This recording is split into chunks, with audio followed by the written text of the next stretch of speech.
Welcome back, everybody. This is a 98 K1500 that I traded for my RV about a month ago, and ever since then I've just had it sitting on this trailer here. I haven't tried to start it, I haven't tried to run it or anything. It's literally just been sitting on this trailer. So I don't think it's been started in about, let's say 2 to 3 years, because the transmission started having issues, and since then it's just sat in the guy's yard that I traded it for, the RV. So we're gonna try to do that today, see if we can get it running, and then hopefully once we get it running, we'll see if we can get that transmission to work. It's a manual, and I'm not exactly sure what the problem is with it, but at the very least, we'll get it started and take a better, closer look around. So today in the outdoor shop, we got Beetle helping us out. I'm becoming a bit of a GMT 400 hoarder. I got the green one over there, and I got this one over here that, of course, you guys saw the road trip on. It's all dirty now, but I gotta clean it up. The only one that's currently running is this one. Toad over here has a fuel line issue. And then this one has been sitting in my yard for a month. And then prior to that, it was sitting in the other guy's yard for 2 to 3 years. I don't know the story on it. All I know is he said it had a transmission issue and it wouldn't run when I got there because the battery was dead, but he claimed it would have started otherwise. Do I believe that? Not exactly. Like I mentioned, I traded this for the RV, and I'll run a clip of us loading it up and dropping the RV off right now. Here you go. There she is, final resting spot. Wow. Stop. Yep. So that was us picking it up and driving it back. It's got some rust, but somehow the fenders are still intact. And as it's been sitting, this tree has been dropping stuff on it. Guy used it as a dumpster, so of course I got a bunch of junk in the back that I gotta get rid of. And it's got a flat tire back there. The reason I wanted this for the RV was A, it takes up less space, B, I love these trucks, and C, I like manuals, and I wanted to get back in a manual just for fun or a little something. So it's got the transmission there.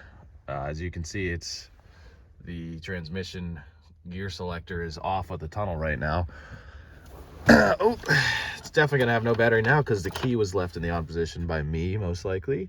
Racing stripe adds about 500 horsepower, in case you didn't know, and the caulk on the windshield adds like 50 more. This is a Trio 5 Vortec. Doesn't look in terrible shape. Alternator looks new. Frame rails are still there. The only reason I got it, didn't look too rusty. It's definitely rusty, but it's not too rusty. Battery is totally juiced, but look, it's the AC Delco. Look at that. Oh, it's from the CIA. Just gonna look at my internet history. Holy crap. That oil looks really nice. Wow. Oh my God, that's a new air cleaner too. Why am I getting so lucky? All right, so the coolant level is non-existent. I will add some to that. Hopefully there's some in the radiator though. Let's hook up the battery tender, which was my little Christmas gift. You guys always told me, get a jump pack, get a jump pack. Look what I got, DeWalt jump pack. Jump pack hooked up. First start in a couple of years, let's see what it does.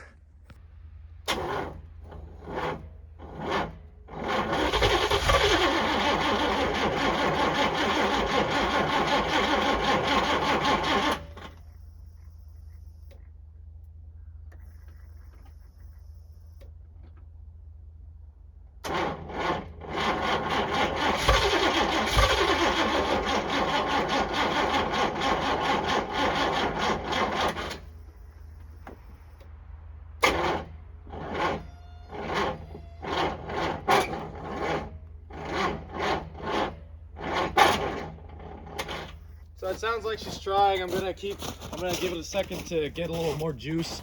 Sounds like either the star's a little old or the jump pack's not getting perfect connection. We're just gonna give it a second to rest up the starter and then try again. I think it's gonna go. Guys, and as you saw, I haven't done anything to this. I haven't primed the fuel filter. I haven't done anything. It's running on 3-year-old fuel.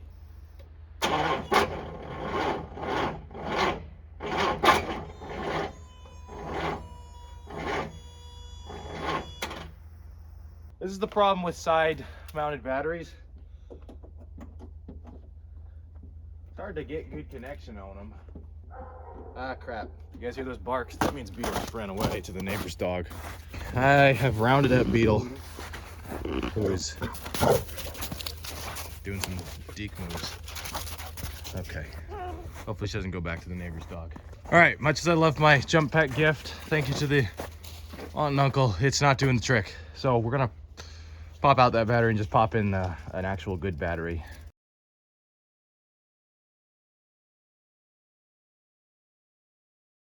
Okay, the new battery's in.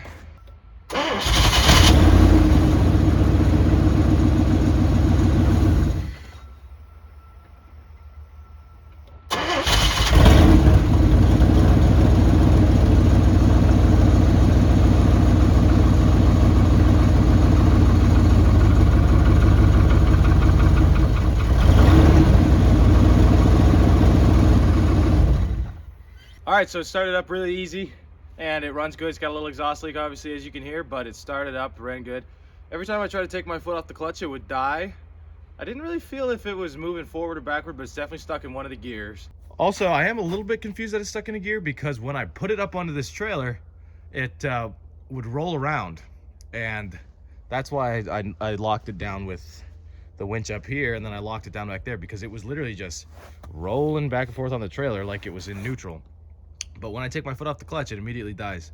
So I don't really exactly know what's going on here. I think we got to do a little bit of deep diving and figure all this stuff out. My plan to get it off the trailer is a little bit rednecky, but I'm just gonna hook it up to big red truck over there, throw red in 4x4 and just floor it, drive the trailer forward as fast as I can, and hope that due to gravity and all that science stuff that this thing just kind of rolls back off, sits on the grass there.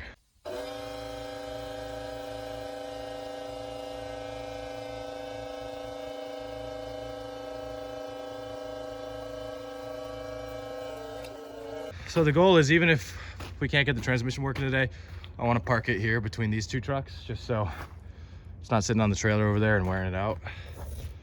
Because as you know, that trailer's in pristine condition. Can't have any more wear on it.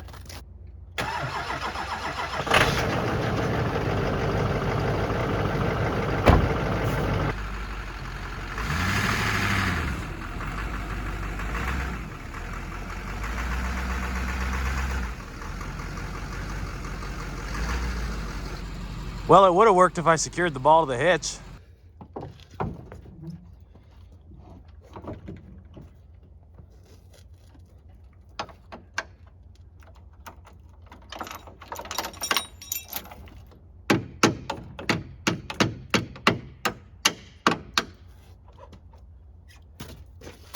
Let's finish the job.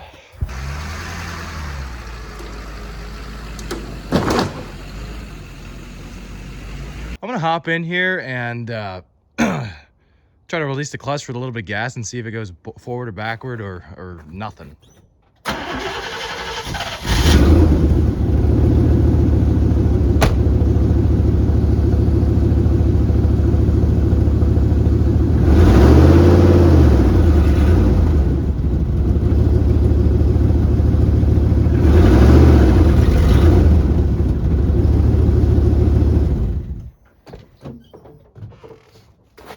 So we're stuck in a high gear, a very high gear.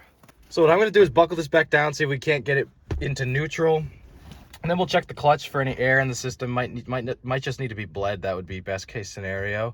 All right, tightening this all down.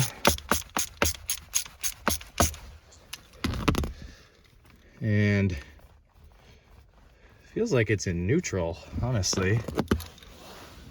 Unless I missed the, unless I put the coupler in the wrong spot, but I don't believe I did. All right, we got a lot of weird stuff going on. First of all, I just put the transfer case in neutral, so now I can at least, you know, I can take my foot off the clutch and it'll idle. Put it in 4 low, and it looks like it's in neutral, but we move. And then the other weird stuff, so I think it's stuck in 5th gear, by the way, because of how high it's going. The other weird stuff is, look, 1st gear, neutral. 2nd gear, neutral. third gear, neutral, reverse, neutral. So there's just something's up with that. All right, a little bit of troubleshooting later. I believe it needs a new transmission. So of course, you think this is first gear here. I have the transfer case in neutral. Doesn't affect it. No matter where I put it, I can move it around. Nothing wrong.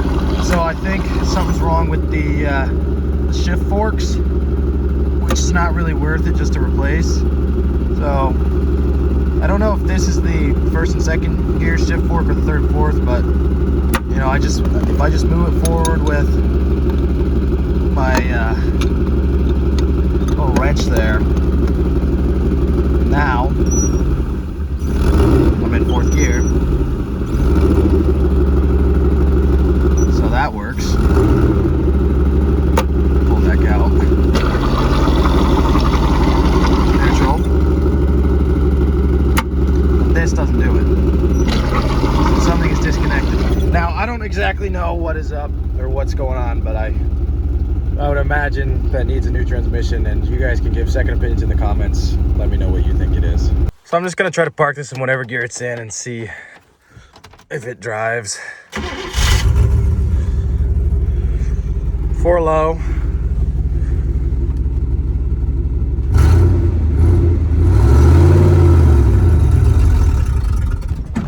Oh.